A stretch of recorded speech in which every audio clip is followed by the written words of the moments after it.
자, 완전한 변화, 근본적이고 원리적인 변화, 겉모습만의 변화가 아닌 본질의 변화를 말할 때 우리는 예수님께서 가나 혼인잔치에서 물로 포도주를 만드신 사건을 떠올릴 수가 있습니다. 물이 포도주가 되는 것은 투명한 물이 빨간 색깔로 외형이 변한 정도의 변화가 아닌 본질적인 변화이죠. 물에다가 식용 알코올을 붓고 또 젓갈색 식용 색소를 섞어서 휘휘 젓는다고 포도주가 되는 것은 아닙니다. 그래서 물이 포도주가 되는 변화, 이거 오직 주님만이 일으키시는 변화이죠. 이런 완전하고 본질적이고 근본적인 변화는 사람은 할 수 없고 하나님께서만 일으키시는 변화입니다. 성경에 보면 이렇게 물이 변하여 포도주가 된 것과 같이 변화된 사람이 있죠. 오늘 우리가 고린도 후서를 읽었는데 이 서신을 쓰고 있는 사도 바울이 바로 그런 사람입니다. 다메섹 도상에서 부활하신 예수님을 만난 이후 이전과 다메섹 도상의 예수님을 만난 바울의 삶은 완전히 달라졌습니다. 말 그대로 물이 포도주가 되는 것과 같은 완전한 변화를 겪은 것이죠. 유대교를 추종하여 예수님을 믿는 성도들을 잡아오게 가두었고 스데반이 죽을 때는 돌에 맞아 죽는 것을 보고 그 증인들의 옷을 잡고서 저 사람들이 스데반을 돌로 때려 죽여도 잘못된 것이 아니라 마땅한 일을 했다라고 증인으로서 옷을 보관하고 있던 그런 사람 아니었습니까? 그런데 주님을 만난 이후에 복음을 위한 사도로 그렇게 미워하던 그 예수님을 증거하는 사도가 되어 일생 예수 그리스도를 증거하고 하나님 나라의 확장을 위해서 자신의 모든 것을 다 쏟아부어 드리는 정말 하나님의 사람이었습니다. 저와 여러분 모두도 이렇게 사도 바울과 같이 본질적으로 완전한 이런 신앙의 변화가 우리 모두에게 일어나기를 바랍니다. 그러면 이제 마치 이 사도 바울은요 그런 것과 같아요. 여기 이렇게 컵에 물이 들었는데 예를 들어서 지금은 물이지만 예를 들어서 여기에 커피가 들었다 그러면 여기 들어있는 커피를 물로 바꾸는 방식은 두 가지입니다. 첫째는 쏟아버리고 깨끗이 닦고 물을 담는 방법. 어떻게 보면 사도 바울에게는 정말 인생 전체가 한꺼번에 변화가 되었어요.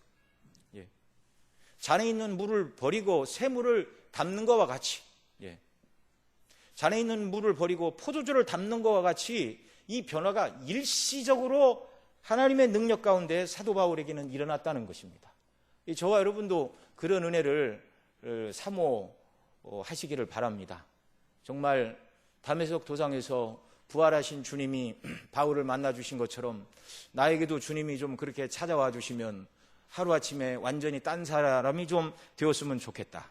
근데 그런 일은 사도에게만 나타났던 특별한 일이고 일반적인 경우에는 그렇게 한꺼번에 변화가 되는 것이 아닙니다. 성화는 점진적인 것이죠. 자, 여기 물을 포도주로 바꾸는 방식이 두 가지라고 그랬죠. 첫째는 쏟아버리고 이제 포도주를 붓는 방식이고요. 또 하나는 여기에다가 포도주를 계속 공급하면 처음에는 물이었다가 희석이 되고 물이 싹 흘러나가고 시간이 지나게 되면 아무리 큰 통이라도 나중에는 새로운 포도주로 가득 차기 마련이죠. 저와 여러분에게 있어서 하나님은 오늘날 이런 식의 변화를 일으키시는 줄로 믿으시기 바랍니다. 그래서 여러분 사도 바울은요 한꺼번에 성령님의 역사로 완전히 딴새 사람이 되었지만 그에게는 그렇게 딴 사람이 될 만한 사전적인 준비가 이미 사도 바울에게는 다 돼 있었어요. 왜냐하면 율법에 정통한 사람이었습니다. 다른 말로 얘기하면 성경에 정통한 사람이었어요. 물론 그 성경이 그리스도를 말하는지 그것만 모르고 있었습니다. 그러나 모르긴 몰라도 아마 사도 바울은 웬만한 모세 오경은 달달달 외우고 살았을 것입니다. 당시 대부분의 유대인이 그랬으니까요. 그러다가 예수님 만나고 성령의 역사로 그가 읽고 묵상했던 그 메시아, 그 하나님이 약속하시는 구원의 핵심이 그리스도라는 것을 깨닫게 될 때 일시에 변화돼서 새 사람이 된 것이죠. 저와 여러분도 사도 바울처럼 일시에 근본적이고 완전한 변화가 되기를 원한다, 그렇게 소원을 하시면 사도 바울처럼 하나님의 말씀에 우선은 정통한 사람이 되어야 하는 줄로 믿습니다. 그래서 우리가 부지런히 성경을 읽고 듣고 배워야 되는 거예요. 하나님 말씀을 꾸준히 섭취를 할 때 성령께서 이 말씀을 깨달아 알게 하시고 우리 심령에 적용하게 하실 때 사도 바울만큼 될런지 안 될런지는 모르겠지만 그러나 믿지 않았을 때와는 영딴판의 사람으로 하나님께서 저와 여러분을 바꾸어 주시는 줄로 믿으시기 바랍니다. 그러기 위해서는 하나님의 말씀이 우리에게 있어야 돼요. 말씀 없이 일어나는 변화는 다 가짜입니다. 감정적인 변화는 잠깐 일어날 수 있지만 그러나 말씀과 함께 일어나는 인격적인 변화만 주님께로부터 오는 것이죠. 자, 이렇게 하나님의 놀라운 은혜로 일시적으로 변화된 사도 바울은 완전히 달라졌죠. 힘이 있던 젊은 시절 복음을 증거하다가 빌립보에서 옥에 한번 갇혔고 예루살렘에서도 소요가 일어나 투옥되었고 또 로마까지 가서 감옥에 갇히고 그건 성경에 기록되었고 성경에 기록되지 않는 두 번째 투옥한 다음에 이제 순교로 하나님께 영광을 돌리는 그런 일이 있었죠. 그 과정에 이 사도행전 그 다음에 고린도후서 11장에 보면 그가 얼마나 많은 고난과 핍박을 받았는지 말하고 있죠. 매도 수없이 맞았고 하나님의 일꾼이요 그리스도의 영광스러운 사도였지만 세상은 알아주지 않고 수없이 매맞고 굶고 목마르고 밤에도 자지 못하고 바다 위험과 강의 위험과 또 시내에서 폭동이 일어나 여러 번 죽을 뻔한 고비를 넘기고 그렇게 살았습니다. 이게 모르고 당한 일이 아니라 알고 당한 일이었어요. 알고 당한 일. 내가 예수 그리스도의 복음을 증거하면 이런 일이 나에게 올 것이라는 것을 모르고 당한 일이 아니라 알고 당한 일이었습니다. 이런 사도의 마음을 사도행전 20장 22절 이하에서 읽을 수 있는데 보라 이제 나는 성령의 매임을 받아 예루살렘으로 가는데 거기서 무슨 일을 만날는지 알지 못하노라. 오직 성령이 각 성에서 내게 증거하여 결박과 환난이 나를 기다린다 하시나. 알고 있죠. 나의 달려갈 길과 주 예수께 받은 사명 곧 하나님의 은혜의 복음 증거하는 일을 마치려 하면은 나의 생명을 조금도 귀한 것으로 여기지 아니하노라. 이렇게 말합니다. 환난과 결박이 나를 기다리고 있다는 것을 알지만 은혜의 복음 증거하는 일을 마치기까지는 내 생명은 조금도 귀한 것이 아니다. 그래서 가는 겁니다. 그리고 일생을 사도로서 충성을 다한 후에 하늘의 부르심이 가까웠을 때 그의 믿음의 아들 디모데에게 편지를 쓰면서 이렇게 말하죠. 관제와 같이 벌써 내가 부음이 되고 나의 떠날 기약이 가까웠도다. 일생을 복음을 증거하고 교회를 세우고 고난받는 성도들을 돕고 이렇게 한 다음에 내 마지막 삶은 관제와 같이 부음이 되고 떠날 기약이 가까웠다. 여러분 전제는 여러분이 아시는 것처럼 다른 제사와 함께 부어드리는 제사인데 맨 마지막에 제물 위에 포도주를 붓는 제사를 전제라고 이렇게 얘기를 합니다. 그러니까 당시 유대 사회에서 번제, 화목제, 희생제 여러 가지 제물을 드리던 사람들이 전제와 같이 내가 부음이 되었다 그러면 순교의 피를 흘리고 죽게 될 것을 상징하는 말이라는 것을 유대인이라면 누구나 어렵지 않게 다 아는 말이었죠. 예수님 만난 이후에 일생 동안 그리스도의 복음을 증거하는 사도로 살았는데 여러분 우리가 10년, 20년, 30년 어떠한 일을 하게 되면 그것에 대한 열매를 세상에서는 따지요. 그래서 직장을 오래 다녀도 퇴직을 하게 되면 위로하느라고 퇴직금도 주고 또 어떤 일을 열심히 하게 되면 명인이다, 장인이다 그런 이야기를 듣지 않습니까? 그런데 사도는 일생 사도로서 수고한 다음에 그가 이 땅에서 마지막으로 얻는 것은 아무것도 없고 전제와 같이 자기의 희생의 피를 하나님께 드리게 될 것을 내다보고 있습니다. 세상적으로 보면 아무것도 남는 것이 없는 허무한 사람처럼 보이죠. 그러나 그가 순교의 피를 흘리고 죽었다 할지라도 사도 바울은 거기서 끝이 아니라 영광의 시작인 줄 믿으시기 바랍니다. 그 누구보다도 사도 바울은 하늘에서 별처럼 빛나는 사람으로 주님과 함께 영광 가운데 지금 거하고 있음을 믿으시기 바랍니다. 오늘 우리가 읽은 13절에도 사도가 이렇게 말하죠. 만일 우리 13절 말씀 본문 13절 같이 읽겠습니다. 시작. 우리가 만일 미쳤어도 하나님을 위한 것이요 만일 정신이 온전하여도 너희를 위한 것이니. 여기 사도가 우리가 만일 미쳤어도 하나님을 위한 것이요 이렇게 말하는데, 이게 다른 사람들이 사도 바울을 향하여 이런 말을 한다는 것을 사도가 알고 있죠. 제정신은 아닌 사람이다, 미쳤다. 그러니까 사도가 그런 말을 받아서, 그래, 사람들이 말하는 것처럼 정말 우리가 미쳤다 할지라도 하나님을 위한 것이다, 나 자신을 위해서. 그렇게 여러분, 세상에 쓸모없는 것을 위해 미쳐 있는 사람이 얼마나 많습니까?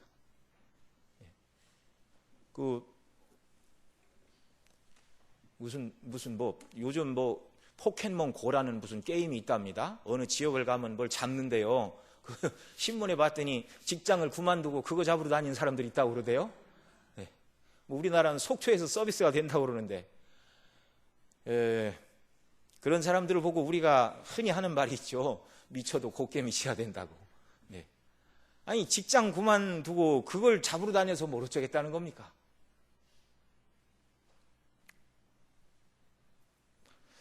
보통 사람들은 자신이 처한 상황을 면밀히 생각하고, 내가 원하는 것은 무엇이고 현재 무슨 일을 해야 어느 만큼 올라가고 무엇을 얻을까, 이게 심혈을 기울이고 그 다음에 이제 자기가 생각하고 판단한 바에 따라 그것을 얻기 위하여 열심히 노력을 하죠. 물론 대부분의 세상 사람들은 무엇을 추구하는가? 세상의 돈과 명예와 권세와 즐거움들을 위해서 세상을 살아갑니다. 그런데 예수님 만난 이후에 사도 바울의 삶은 한마디로 돈, 명예, 세상, 권세가 아닌 13절에 우리가 읽은 대로 만일 미쳤어도 하나님을 위한 것이요 라고 말하는 것처럼 남들 보기에 미친 사람처럼 살아가는데, 자신을 위해서가 아니라 하나님을 위해서, 주님을 위해서 남들 보기에 미친 사람 소리를 듣고 있다는 말입니다. 사도행전 26장에 보면 사도 바울이 아그리빠 왕과 로마의 총독 베스토 앞에서 자신의 무죄함을 변명하고 그리스도를 증거하는데요, 그때 아그리빠 왕이 사도 바울에게 이렇게 말합니다. 내가 적은 말로 권하여 나를 그리스도인 되게 하려는도다. 총독 베스토는 이렇게 말합니다. 바울아, 내가 미쳤도다. 내 많은 학문이 너를 미치게 한다. 이 총독 베스토가 보기에 사도 바울은 이해할 수 없는 사람이었어요. 그는 가말리아 문화에서 아주 장래가 촉망받는 유대인이었고 로마 시민권자였고, 가만히 있으면 사내들인 공의의 회원이 되고 얼마든지 세상적으로 존귀와 명예와 오늘날로 얘기하면 보장된 황금 꽃길을 갈 수 있는 사람이었습니다. 태어날 때부터 로마 시민권을 가진 사람은 많지 않았어요. 나는 날 때부터 시민권자로다 그러자 천부장이 나는 돈을 많이 주고 샀다 그렇게 얘기하잖아요. 오늘날 사람들이 흔히 말하는 금수저를 입에 물고 태어난 사람이 사도 바울이었습니다.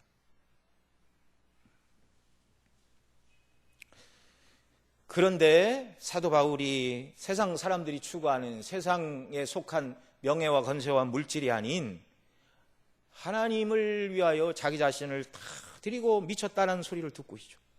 이에 대하여 바울이 대답합니다. 베스토 각하여, 내가 미친 것이 아니요 참되고 정신 차린 말을 하나이다.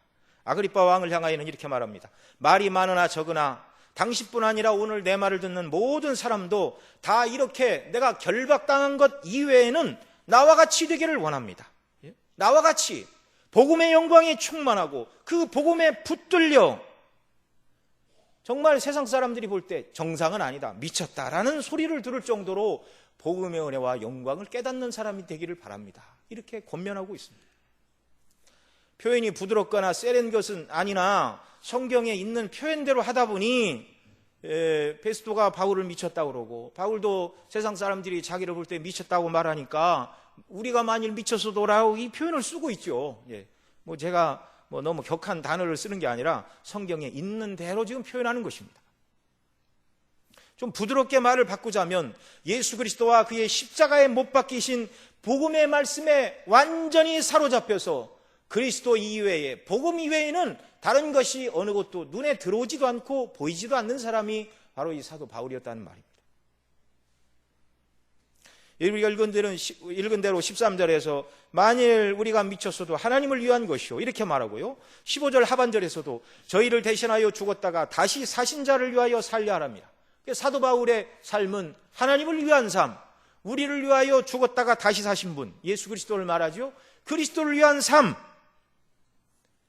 이것이 세상 사람들 보기에 사도 바울이 미친 사람처럼 보이겠다는 것입니다.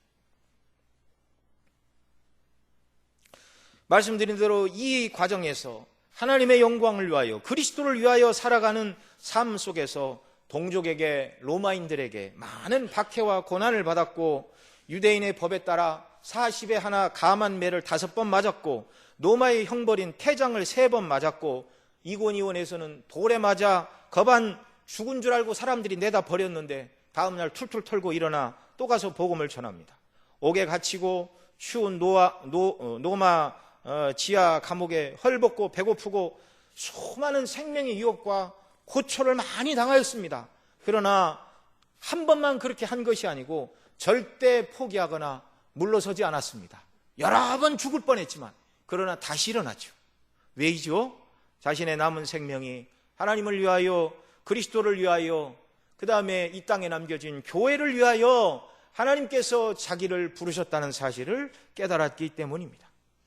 형편과 정도는 다르지만 우리는 성경에서 온전히 하나님과 그리스도의 사랑이 붙들린 사람들을 더 만나볼 수 있죠. 마가복음 14장에 보면 예수님의 발에 300데나리온의 향유를 깨뜨려 부은 마리아가 나오죠.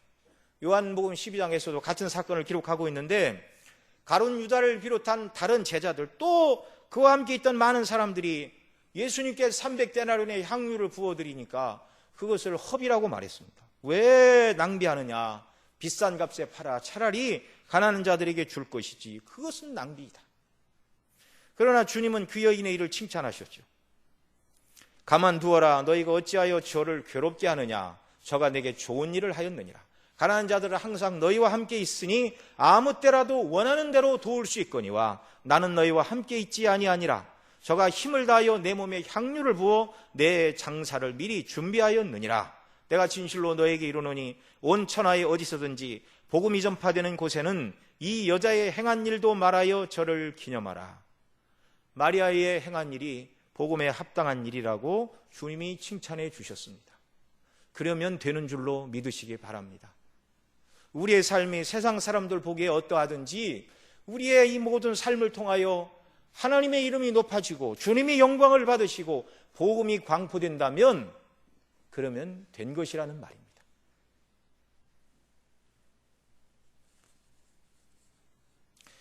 만약 마리아에게 300데나리온의 향유보다 더 값진 것이 있었다 할지라도 아마 생명의 주님께 다 드렸을 것입니다. 이것이 주님이 누구신지를 바르게 깨달은 성도들에게 나타나는 마땅한 반응이죠. 교회사 속에서 주님의 놀라운 구원의 은혜를 깨닫고 정말 믿으면 너는 죽는다라고 위협하는 무리 앞에서도 신앙을 고백하고 죽어간 순교자들이 그런 사람들이었고요.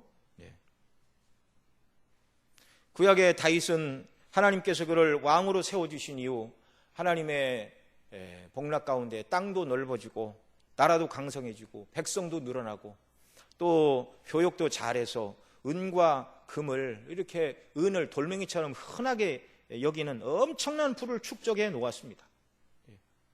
그런데 사도 바울은 그 많은 금과 음을 어떻게 드렸는가? 하나님의 성전을 짓는 일에 다 구별해서 드렸죠. 자, 다시 본론으로 돌아와서 사도 바울이 그토록 미쳤다는 소리를 들으면서도 주님과 그 복음을 위해 일생을 살기로 작정한 이유가 무엇인가?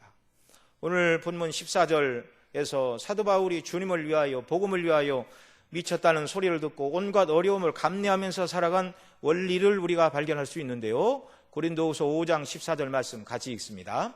그리스도의 사랑이 우리를 강권하시는 도다. 우리가 생각건대 한 사람이 모든 사람을 대신하여 죽었은즉 모든 사람이 죽은 것이라. 그리스도의 사랑이 우리를 강권하시는도다. 강권하시는 그리스도의 사랑 때문에 사도 바울은 이렇게 살지 않으면 안 되는 사람이 되었다는 자기 고백입니다. 오늘 우리가 11절부터 읽었는데요. 11절 앞에 9절에 보면 그런즉 우리는 거하든지 떠나든지 주를 기쁘시게 하는 자 되기를 힘쓰노라. 또 이렇게 말하고 있습니다. 여기 거하든지 떠나든지라는 표현은 이 땅에 거하든지 이 땅을 떠나든지 그런 말입니다. 그러니까 빌립보서 1장 20절에 보면 이렇게 말하죠. 나의 간절한 기대와 소망을 따라 아무 일에든지 부끄럽지 아니하고 오직 전과 같이 이제도 온전히 담대하여 살든지 죽든지 내 몸에서 그리스도가 존귀히 되게 하려 하나니, 이렇게 말하고 있는데, 여기 빌립보서 1장 20절에 말하는 살든지 죽든지와 똑같은 표현이 거하든지 떠나든지라는 말입니다. 이 땅에 거하든지 이 땅을 떠나든지 살든지 죽든지 나는 주를 기쁘시게 하는 자 되기를 원하노라. 나를 통해서 그리스도가 존귀히 되기를 원하노라. 주님을 만난 이후의 사도는 살든지 죽든지 오직 자기 자신을 염두에 두지 않았습니다. 자기가 높아지고 자기가 영광을 받고 자기가 세상에 많은 것을 소유하는 것, 이런 건 관심 밖이었다는 말이죠. 오늘을 살아가는 저와 여러분들이 이 모두가 사도와 같을 수 없고 사도처럼 부름을 받은 것은 아니나 사도가 보여주는 이 신앙의 모범을 통해 하나님께서 무엇을 기뻐하시고 원하시는지를 우리가 늘 들여다볼 수 있기를 바랍니다. 여러분, 우리가 무엇인가에 집중하고 그것을 위해 살아갈 때 우리가 추구하는 대상이 무엇인지 또 어느 정도 가치를 지니고 있는지에 따라서 그것을 추구하는 사람의 삶이 결정이 된다, 이렇게 말씀을 드릴 수 있습니다. 앞서도 말씀을 드렸지만 포켓몬 잡으려고 직장을 그만두고 여기저기를 떠돌아다니는 사람들의 삶은 누가 봐도 가치 있는 삶이라고 말하지 않습니다. 그저 자기의 즐거움을 위하여 인생과 시간을 낭비하는 것이죠. 어떤 분은 하던 사업이 잘 돼서 열심히 돈을 벌다가 갑자기 그런 생각이 들어왔답니다. 내가 일생 돈만 벌다가 그러다가 죽는가? 그런 생각이 들어오고 정말 주님의 복음을 위해서 일해야 되겠다, 이런 생각이 들어서 생업을 접고 이렇게 신학을 공부했다, 그런 얘기도 우리가 많이 듣죠. 그런데 그렇게 작정을 하고 신학교를 가면 탄탄대로입니까? 아니죠. 수많은 어려움들이 기다리고 있죠. 그러나 그 어려움들을 끝끝내 극복하고 하나님이 기뻐하시는 일을 감당해 나가는 것. 여러분, 세상 사람들이 볼 때 참 어렵고 힘들고 왜 그렇게 어려운 길을 가나 그러지만 하나님 보실 때 하나님의 영광을 위하여 살아가는 길이 의미 있고 복된 일인 줄 믿으시기 바랍니다.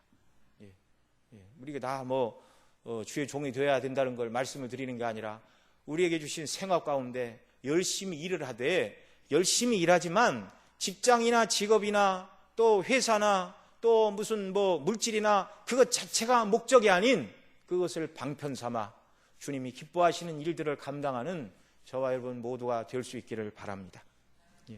오늘날 수많은 사람들은 오직 대부분의 경우에는 자신의 기쁨만을 위해 세상을 추구하며 살아갑니다. 이건 나중에 하나님 앞에 별로 대단할 것이 없는 것이죠. 간혹 타인의 기쁨과 유익을 위해 살아가는 소수의 사람들을 우리가 만나게 됩니다. 이런 사람들이 아예 없는 것은 아니죠. 이것은 나만을 위해 사는 것보다는 더 가치 있고 고귀한 삶이죠. 타인의 기쁨과 유익을 위해 사는 이타적인 삶을 사는 사람들을 우리는 의로운 사람이다, 박애주의자다, 모범 시민이다, 훌륭한 사람이다, 여러 가지 이름들을 붙여줍니다.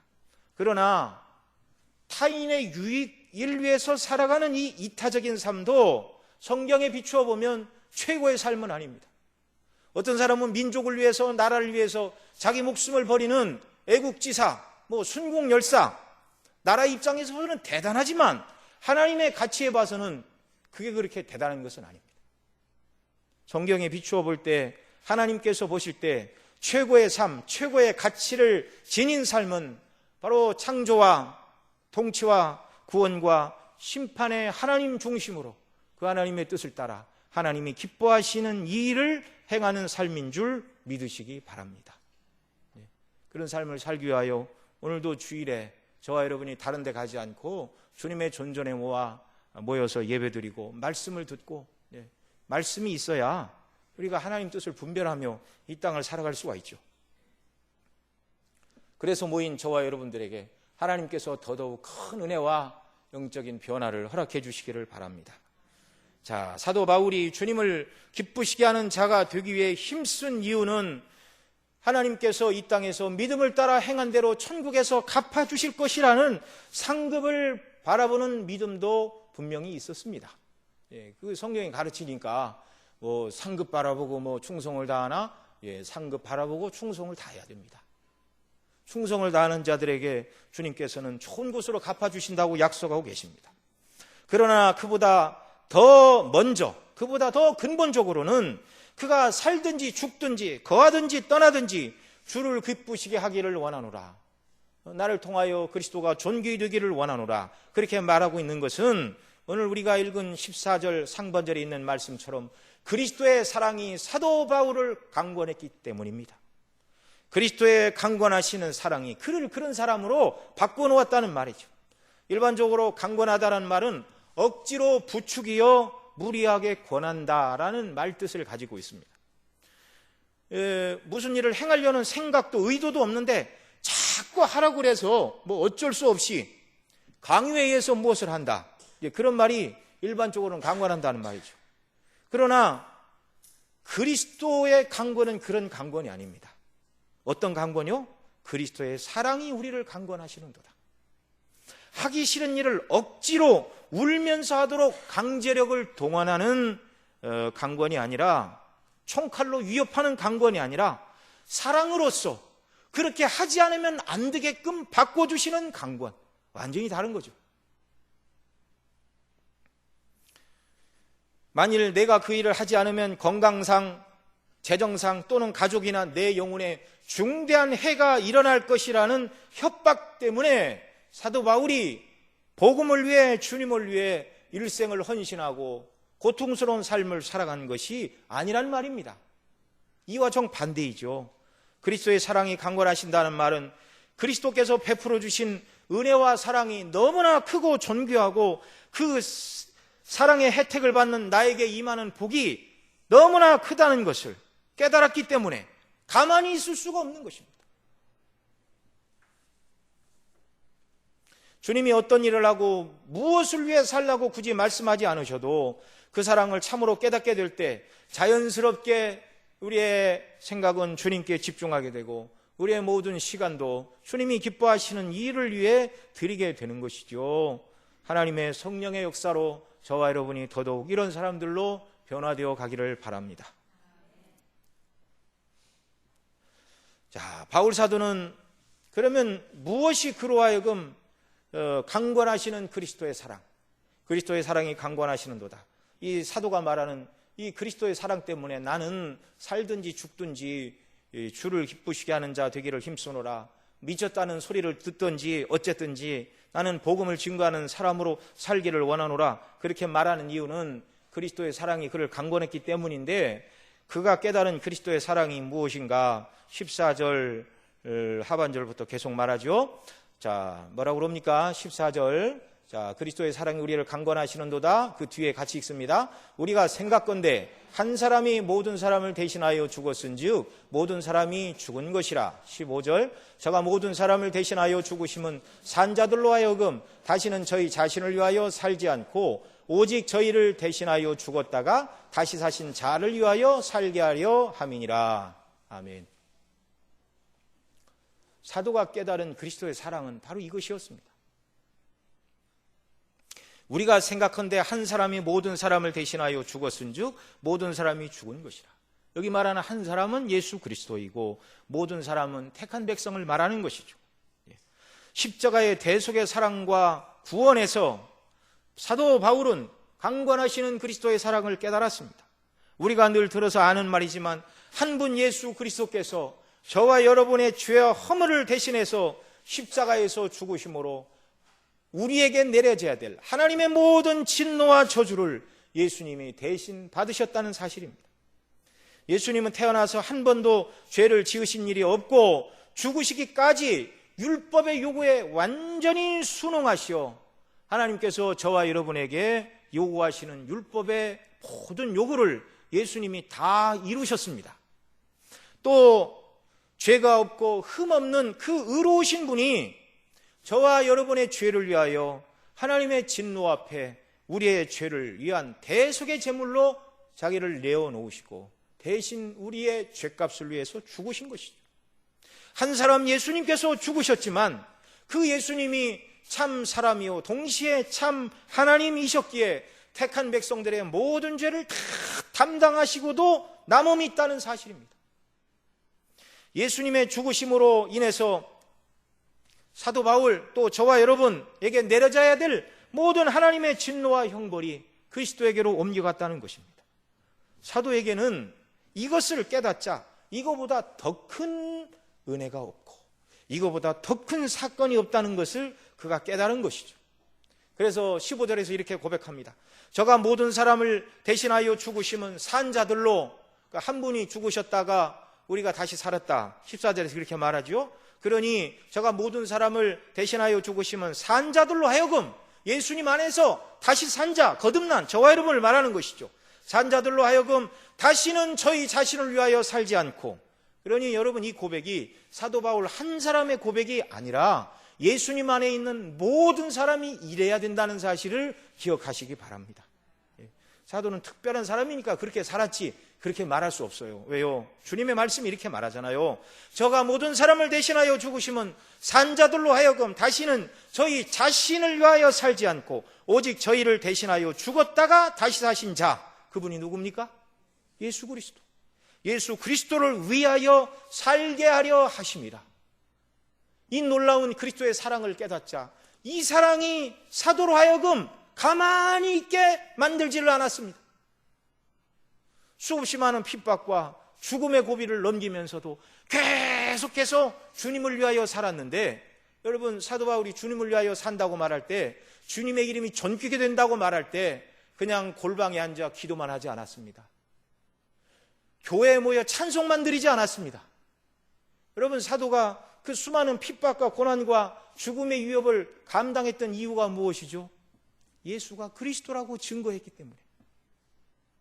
유대인들을 향하여 성경이 말하는 메시아가 예수 그리스도라고 말했기 때문에 그토록 미움을 당하고 핍박을 당했던 것입니다.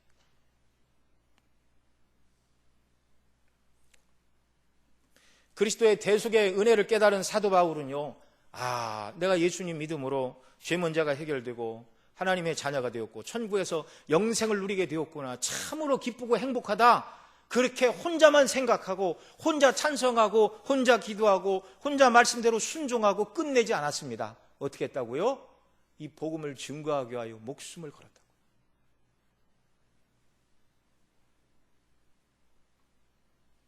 십자가의 대속의 사랑, 구원의 사랑을 깨달을 때 이제 나는 나 자신만을 위해서 살아서는 안 되는 사람이구나. 여러분 이건 너무나 당연한 것이죠. 여러분 그런 얘기를 했지만 이렇게 막 저 시골에서 부모님이 대학 공부 시키려고 소 팔고 땅 팔고 대학 공부 시켜서 공부한 자녀들은요 그냥 막 놀러 다닐 수가 없어요. 이번 학기 장학금을 못 받으면 아버지가 키우는 소 한 마리가 또 없어져야 되는데, 그러니 정신 차리고 공부할 수밖에 없고, 그런 부모님의 기대와 사랑을 받고 공부한 자녀가 나중에 원하는 뜻을 이루어 많은 것을 이렇게 가졌다 할지라도 부모의 사랑과 그 은혜를 잊을 수가 있습니까? 그걸 잊으면 안 되죠. 부모에게 받은 사랑을 생각하고 자녀가 부모에게 효도를 하고 지성으로 섬기고 이렇게 하는 것도 인지상정인데, 그건 다 부모 자식 간의 관계는 세상에서 끝입니다. 세상에서 끝입니다.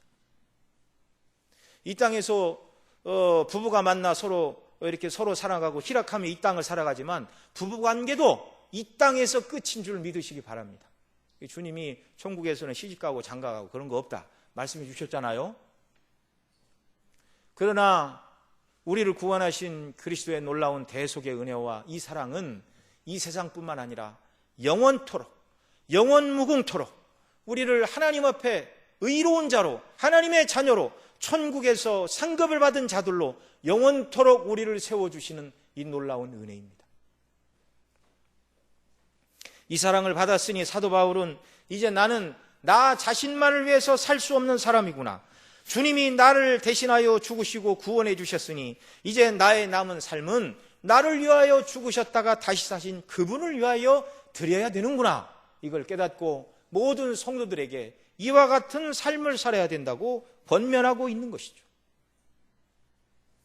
지옥만 가지 않아도 지옥 갈 사람들의 영과 혼을 다 없애 멸해 주시기만 해도 감사한데, 그런데 하나님은 죄인들의 피를 씻으시고 의롭다 하시고 자녀 삼으시고 영원한 천국에서 영광을 누리게 하셨습니다.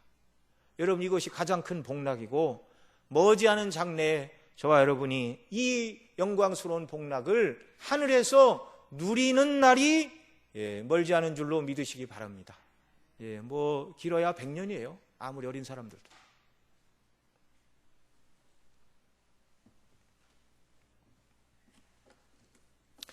예수 그리스도 위에 그 누가 우리를 본질적으로 가장 사랑하셨습니까?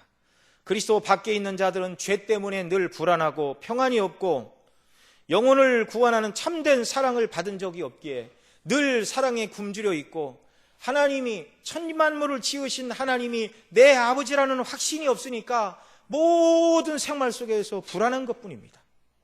그러나 예수 그리스도 안에는 하늘의 신령한 복이 가득 차 있음을 믿으시기 바랍니다. 바울을 감동시키고 강권하신 그리스도의 사랑은 말씀드린 대로 바로 이 놀라운 대속의 사랑, 하나님의 자녀가 되고 영원한 천국을 누리게 하는 이 사랑, 이 사랑을 성령께서 저와 여러분에게 더 온전히 더 실감나게 깨닫게 하시는 이런 은혜 베풀어 주시기를 바랍니다. 그래서 서두에 사도 바울은 한꺼번에 변화가 되었다면 대부분의 경우에는 서서히 변화가 되는데, 이 하나님의 말씀을 역사하여 성령이 우리를 변화시켜 주시는데요, 날마다 하나님의 말씀을 상고하고 진리 가운데 거할 때 저와 여러분을 하나님께서 이런 사도와 같은 이런 가치관을 가지고 사도와 같은 목적을 가지고 이 땅을 살아가는 사람들로 변화시켜 주시기를 바랍니다.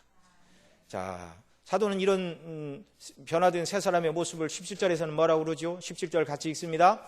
그런즉 누구든지 그리스도 안에 있으면 새로운 피조물이라, 이전 것은 지나갔으니 보라 새 것이 되었도다. 새 것, 새로운 피조물, 다르죠. 새 것 되기 이전에는 자기 자신을 위해서 살았습니다. 눈에 보이는 세상만을 위해서 살았습니다. 그러나 새로운 피조물, 새 것이 된 이후에는 하늘을 중심으로 살고 주의 영광을 위하여 살아간 자로 바뀌었다는 것입니다. 저와 여러분이 더더욱 이런 삶으로 나아간 하나님의 은혜를 경험하며 누리기를 바랍니다. 자, 그러면서요, 이 새 것의 삶이 구체적으로 무엇인가 18절, 19절 말씀 우리 먼저 읽습니다. 18절 19절 시작. 모든 것이 하나님께로서 났나니 저가 그리스도로 말미암아 우리를 자기와 화목하게 하시고 또 우리에게 화목하게 하는 직책을 주셨으니 이는 하나님께서 그리스도 안에 계시사 세상을 자기와 화목하게 하시며 저희의 죄를 저희에게 돌리지 아니하시고 화목하게 하는 말씀을 우리에게 부탁하셨느니라. 여러분, 사도 바울이 수많은 핍박과 고난을 받은 이유가 뭐라고요? 복음 증거 때문에. 오늘 우리가 읽은 18절 19절에 보면 복음 증거하는 그 사역을 화목의 직분이다 이렇게 말하고 있습니다. 하나님의 진노를 받아야 되는 죄인과 심판장이신 하나님과의 관계는 불화의 관계입니다. 불화의 관계. 죄인이 그리스도 없이 하나님 앞에 서면은요, 이 진노를 영원토록 지옥에서 감당해야 돼요. 이 화목의 직분이 무엇입니까?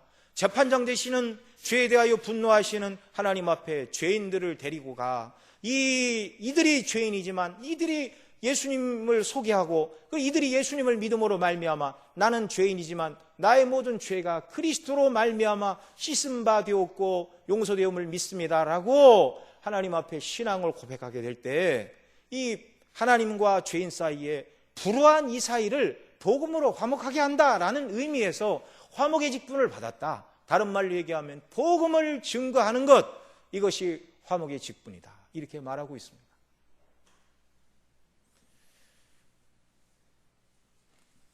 여러분, 이것이 하나님께서 기뻐하시는 가장 고귀한 삶의 모습이고 목표임을 기억하시기 바랍니다. 우리 주변에 믿지 않는 사람을 만나게 되면 좀 용기를 내십시오. 내가 이런 얘기를 하면 저 사람이 좀 속으로 욕하고 손가락질하고 그러면 어떡할까? 그런 걸 두려워하지 마시고 예수님 믿으십니까? 믿어야 됩니다. 우리는 다 하나님 앞에 죄인이요 우리의 진노를 그리스도께서 대신 다 담당하셨습니다.